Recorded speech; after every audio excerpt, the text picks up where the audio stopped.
Now, the House of Representatives has passed for second reading a bill proposing compulsory voting for Nigerians of voting age.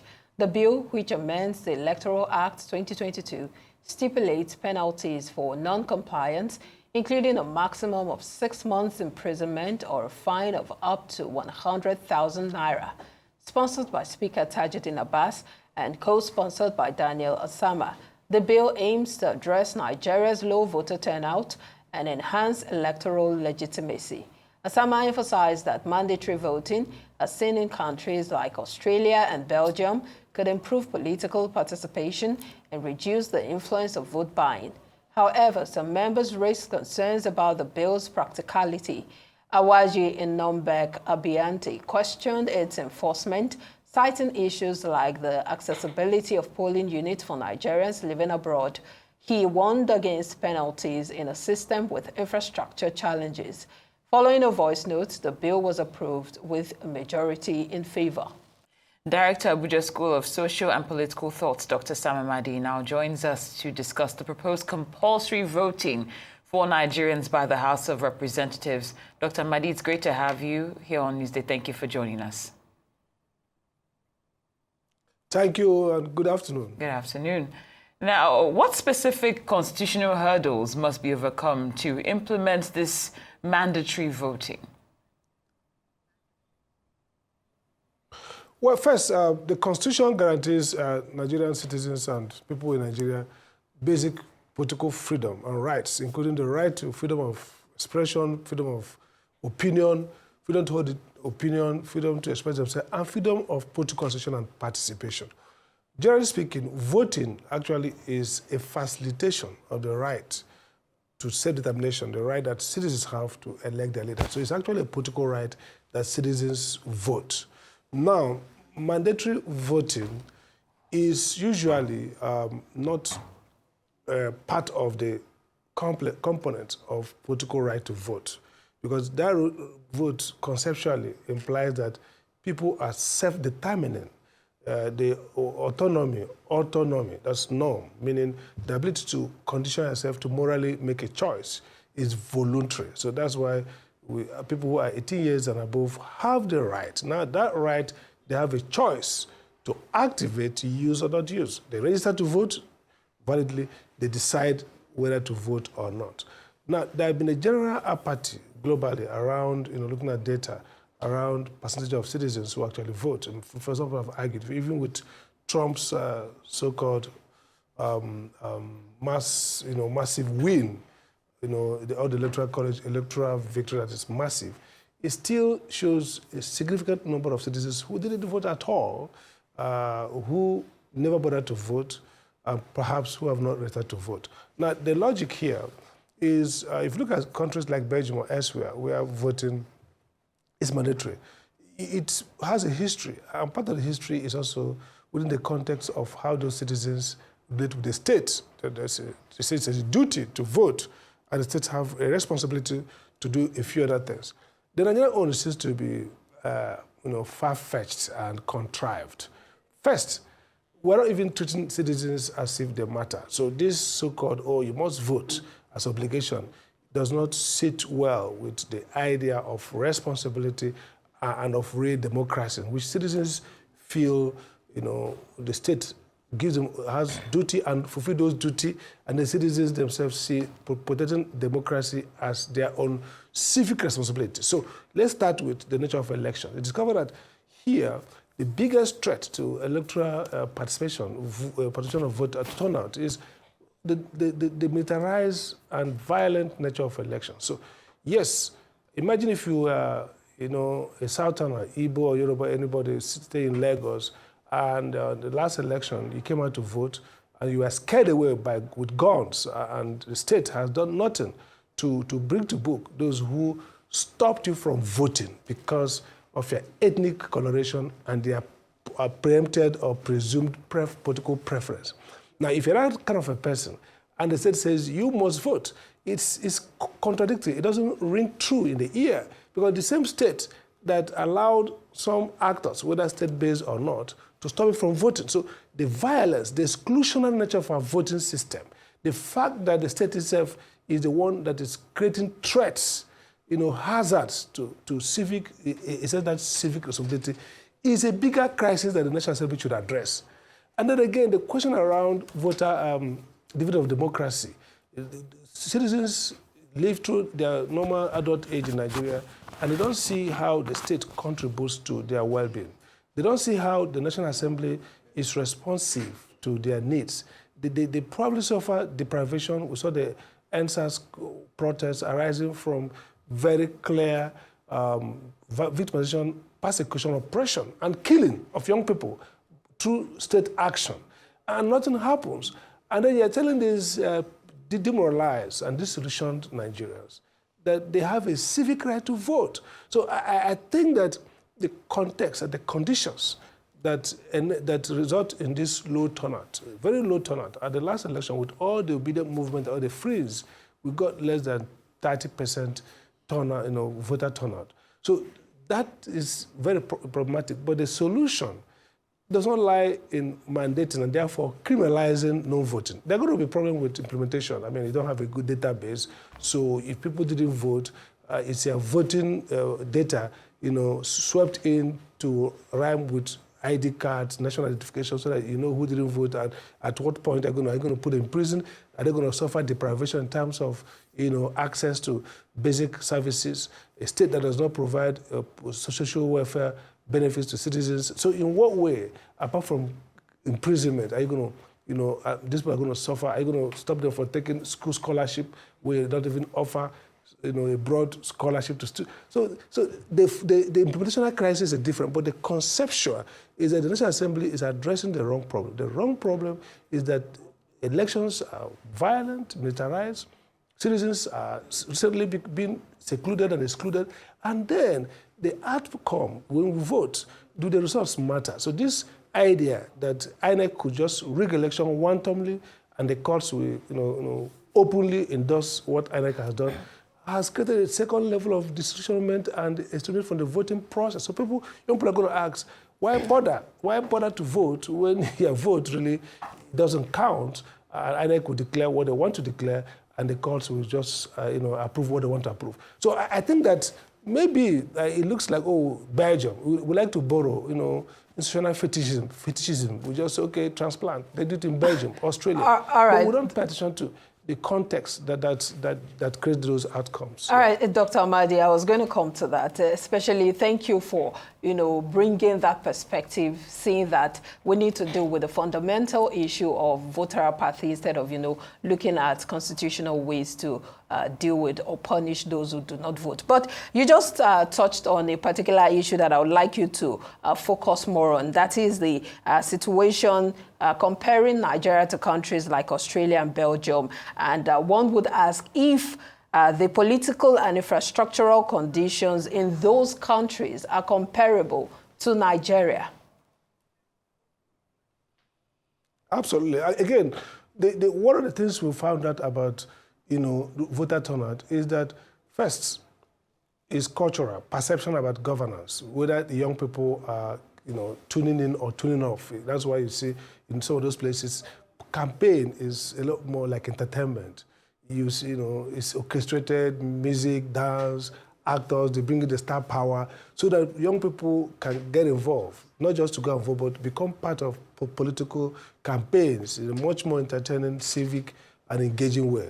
Then you also see that the process of voting is very simple. They just walk in. I mean, I was talking to somebody, a journalist, senior journalist, who said, look, the day of voting in Lagos, he wanted to come out, and when he had he just said, went to the office. So if people are going to spend hours, if people are going to risk a lot to vote, in those places, voting is simple. You don't even have to have a public holiday.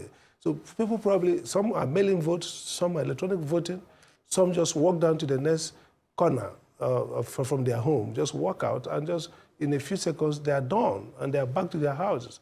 So the cost that those societies impose on the civic action of voting is minimal, that everybody can basically say you can afford to do that.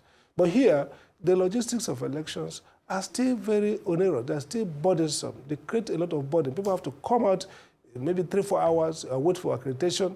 By the end of accreditation, they line up and gradually. So if you look at the time, in fact, I think Yaga Africa has done some analysis to show the average time it will take for a polling unit of 500 persons to vote. So if you're going to have everybody vote in that polling unit, the polling day will extend to maybe midnight. And so the question then is, so the basic things around the process for voting, the accreditation, do you need to do those things? Do you need to go to those circles? So is there a way you can have a simple way, people go in there, press a button themselves, the button clears them, they vote. They don't have to accredit after accreditation, they now wait, and then they now start voting, and then they now wait till they start counting. So I think that Belgium, Australia are different. So the question is, I think, two levels. One is cultural, one is structural. Cultural is a sense in which do people really care enough here? And does the political system itself respond to what people care? Is there a compact between the citizens themselves and the government? And the other is logistics. Is the process discouraging or encouraging? Does the process create so much cost for me that I ask myself, why am I going to waste, do all this and leave my business and risk being brutalized just to vote? So those are the things we should look at before we copy Belgium or Australia. Well said. Dr. Amadi, you said copy Belgium or Australia now, and in your last response, you also said that we're a country that likes to copy. It's quite apparent. But of course, you said context is key. One of the things that you mentioned in your initial statement is that we don't treat citizens like they matter. Nature of election is plagued with violence and the likes. But my focus now is I'd like to look at the nature of the bills that we see coming from the National Assembly. Whether it's reflective of how it suggests that they're not necessarily in touch with the realities on ground or what is urgent or what is pressing. So is it time for us to go back to the drawing board to look at how we elect or select these individuals that are supposed to represent us? Then it looks as though we're supposed to be subservient to them based on the nature of the bills that they present, like what we're seeing right now. Absolutely. You know, if you do analysis of some of the bills going through the National Assembly, three emotions. One is, are these guys, are they dumb? Some of them are well educated. The second, you said, are they part of this community? Are they really reflecting? Are they really in tune with the people to look at priority? So first, some of the bills don't make a lot of sense. So you ask who consults this. And I know, I've been a special advisor to the Senate President of the National Assembly. I do know that the infrastructure, the capability to make good bills it's not there. Forget all the movement. There's really no serious capacity. Both the legislators themselves, the nature of Nigerian politics does not allow for paying attention. Some of these bills could have gone through multiple levels of analysis around the content, research reports and so on. But look, this guy might just I want to have a bill, and somebody says, oh, in Belgium, everybody votes. Why can't you do it? He said, give me a bill. And so some, third grade legal drafter gives him something, he just put it and bingo, it's in the National Assembly. And unlike the US, where you have congressional, centers that perhaps will take these bills and enrich them with research, with data, and there'll be a research report that fits into that bill and provide a justification. We don't have it in that context. So is it the quality of people we elect? In some sense, yes. It's both a personal issue and both a context issue. The way the incentives in the system for legislative performance and outcome, electorates, how they assess legislators.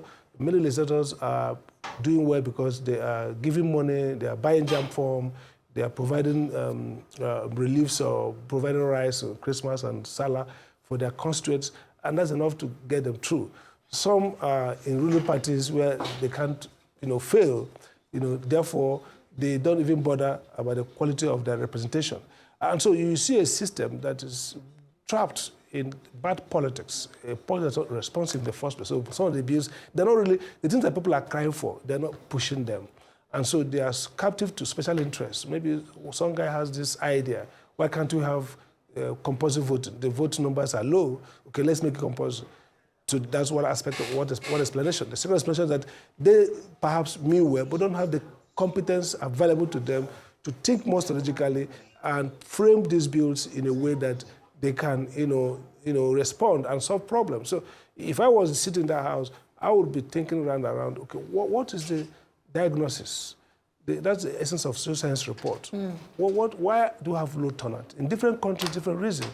In many countries, for example, you discover that in the US, for example, The Congress has very low reputation, so politics may be demonized, and people really say, you know what, we don't. So I think we should be much more structured, much more intelligent, more responsive to the people's need, so that the laws we make would have a chance of succeeding in solving the problems. I will show that we really care about the real things people are facing, not the fancy ideas people are bragging about. Would the electoral reforms, especially looking at INEC, the electoral umpire, would that be part of the solutions to dealing with this, voter apathy? Because a lot of people have asked for a reform, especially looking at how INEC conducts elections and the controversies surrounding electoral, conduct in Nigeria.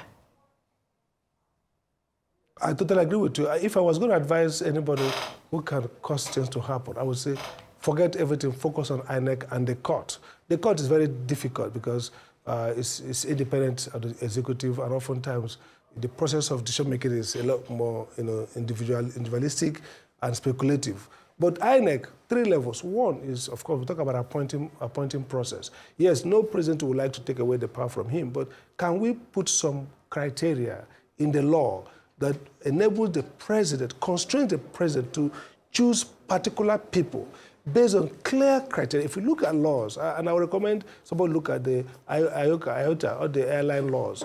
The thing about laws in the aviation is that they don't just say before you sit somebody at the exit. They would explain to you how to explain to that person their duty, how to know they understand it, how somebody can object from those, how you can. So it's not just about general postulations. It's about getting to the basics about who is a person who can be an INEC chairman. Spell it out so that you exclude bad cases. Even if the president has a power, he knows that those power has to go through a process of objective criteria. And so when you go to court, for example, to say that this person is not qualified, the court will see intangible criteria. That's number one. Number 2, even INEC, you need to put in the law how INEC makes decision. INEC is like a black box. They come and tell you, we have decided. How did you take interventions from the party members, from the public? Did you reason it through and on record? So regulators, if you look at the board, county boards in the US that decide these issues, they do public hearing. The parties intervene. They publish 3-2, 1-2, 3-1. The number of votes they did, and the reasons are so that the courts can see that they are applying their mind to evidence. This was INEC today has approved. The administrative reform of INEC is very important for how the outcomes in election. So that's another level. Indeed. And then the 3rd level is to look at pushing back to the court to say if elections are done and INEC fails, or someone alleges with maybe credible evidence, the INEC has a duty to justify how it conducted the election. It don't fail or win because you don't have the capacity to have all agents across the country simultaneously calculating something for you. No, absolutely. Electoral results should not depend on the failure of the candidates, but it should depend on INEC showing that it has done what the law says it should do. So there's a public interest in ensuring that INEC does the right thing, not just that.